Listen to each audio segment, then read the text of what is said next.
Okay, so you all heard about the glamorous and the awesome life of being a digital nomad. And it's true. Being a digital nomad, it really is awesome. I've been a digital nomad now for almost going on 4 years, and I got my share of expertise, and this is why I want to talk to you about today the dark side of being a digital nomad.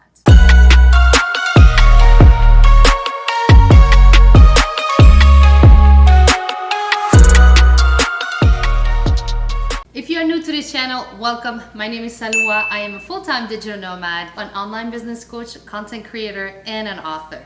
And in today's video, I want to share with you the negative side of being a digital nomad so I can shed the light on what the real truth about being a digital nomad is, because to be quite honest, being a full-time digital nomad is not for everyone. If you are new to this channel, please consider subscribing for more videos like this about digital nomad lifestyle, digital entrepreneurship, and anything related to travel. All right, so the first thing I want to share with you is logistics. So this can be really exhausting and can create a lot of anxiety, especially if you're not a good planner. In my case, before I even thought about being a digital nomad, I actually worked as an executive event planner in New York City for quite a while. So I knew how to handle all these details. And so I gotta say, this is actually a benefit now because I have to deal with all of this on a daily basis.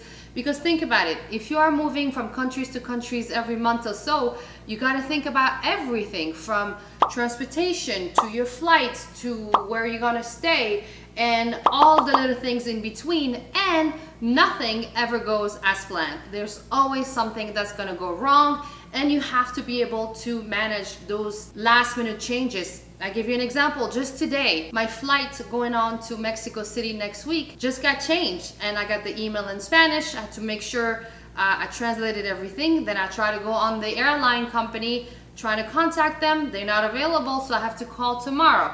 And those are the last minute headaches that I have to deal with. And sometimes it gets worse. Sometimes you might want to rent an Airbnb and last minute they cancel out on you.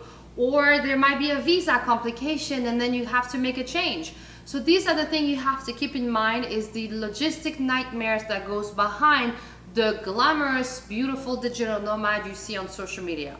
There's a lot of work behind everything you see. The second negative point about being a digital nomad is you really have to learn how to be disciplined for your daily routine. So you gotta set up a daily routine, and I know this can be very hard. Okay, Baba, I know.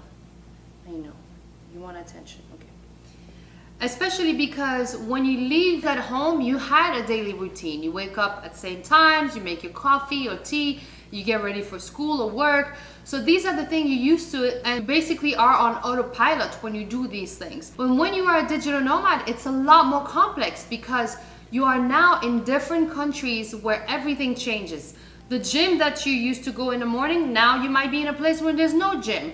If you like to go running in the morning, maybe now you're in a major city where you cannot really go out and run outside. And I'm talking about many details. So you are going to be off balance, and it's up to you to really find this balance within and create a routine that suits you, and you can create this routine wherever you go. And I've made a whole video on how I have a morning routine, and I'll leave the link down below as well. And the other thing links to this is that you need to be very disciplined with your workflow and your work routine as well, because you don't have a boss telling you, hey, you have to work from this to this hour, unless obviously you're working for a remote company, so that's a different thing. I'm talking about being completely working for yourself. You have to set up your workflow, and I have a very disciplined workflow for my work. I have specific days where I take on calls with clients. I have other specific days where I focus on lead gen and making sales and promotion, and other days when I do my content creation like this, when I create content, film, edit, and so on. So it is very important that you understand that you are on your own and you will have to create that routine for yourself, because if you don't, you can really lose control, and that can lead to so many other problems: being exhausted, being anxious, losing your motivation, lack of being productive, and much more. So that's very important. My next cons to this is lack of balance. Again, it's kind of tied up to not having a routine. you are going to be off balance because simply you are moving all the time.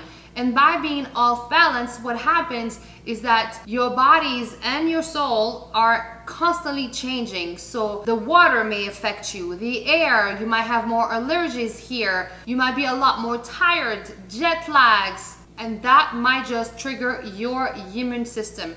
Number 4, loneliness. That's a real thing. You know, when you travel alone by yourself, like I've been doing for all these years, you have to be your own best friend. Because if you are not happy being alone, it's gonna be very hard. And even though I like to be alone, I feel sometimes lonely. So there's a big difference between being lonely and between being solitary. Lonely, it really has a negative tone to it. Solitary, I really love my own company. I can be by myself for a long time. But at times, I mean, we are social animals. We want to be around people. And when you're by yourself like that, it's very hard to build connection long term because you got to leave at some point, either because your visa is ending or you have something else waiting for you somewhere else.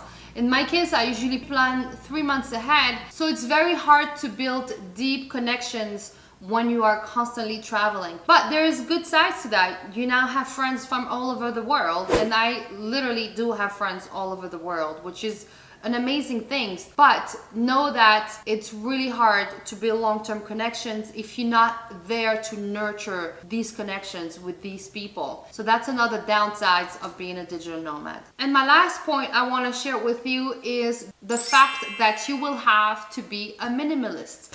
I travel with just a carry-on and a backpack. In my backpack, I have all my electronics. In my carry-on, I have my clothes and shoes and what I need for my stay. And honestly, after a couple months, whatever it's in that, it's replaced already because you've been wearing the same thing over and over again. And sometimes it's hard for me because if I see a nice pair of shoes or pair of heels that I like, I can't get that because I know I'm not gonna carry that around waiting for an event for me to wear high heels. These are like long gone. So think about this way. There's a lot of things you won't be able to carry with you anymore. And that's hard in a way. And so here's my answer to that. If you are experiencing travel fatigue and all of the other points that I mentioned in this video, the answer is to simply slow down.